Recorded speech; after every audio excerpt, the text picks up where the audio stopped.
Revelation 14, the Lamb and the 144,000. Then I looked, and behold, on Mount Zion stood the Lamb, and with him 144,000 who had his name and his father's name written on their foreheads.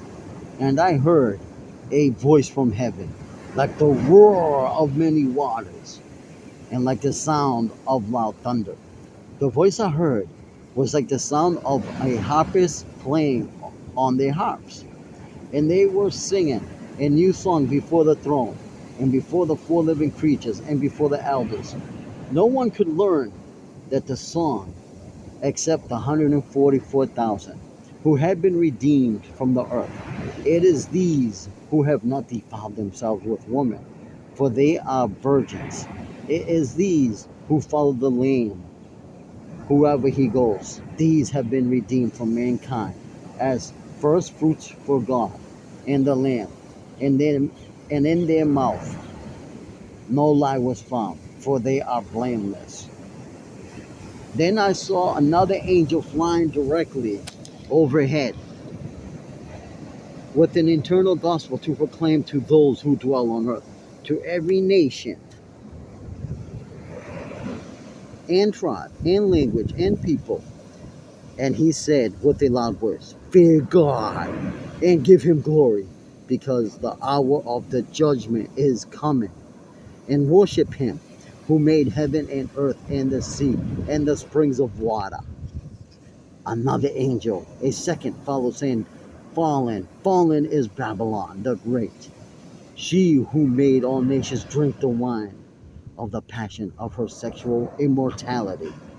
Another angel, a third, followed them, saying with a loud voice, "If anyone worships the beast and its image, and receives a mark on his forehead or on his hand,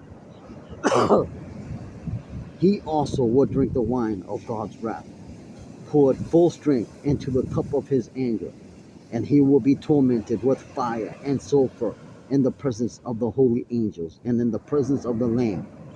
And the smoke of their torment goes up forever and ever, and they have no rest, day or night. These worshippers of the beast and its image, and whoever received the mark of its name." Here is a call for the endurance of the saints, those who keep commandments of God and their faith in Jesus. And I heard a voice from heaven saying, "Write this, blessed are the dead who die in the Lord.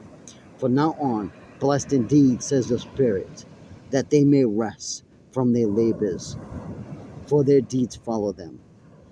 Then I looked, and behold, a white cloud, and seated on the white cloud, one like a son of man, with a golden crown on his head, and a sharp sickle in his hand. And another angel came out of the temple, calling with a loud voice to him who sat on the cloud, "Put in your sickle and reap, for the hour to reap has come, for the harvest of the earth is fully ripe." So he who sat on the cloud swung his sickle across the earth, and the earth was reaped. Then another angel came out of the temple in heaven, and he too had a chopped sickle.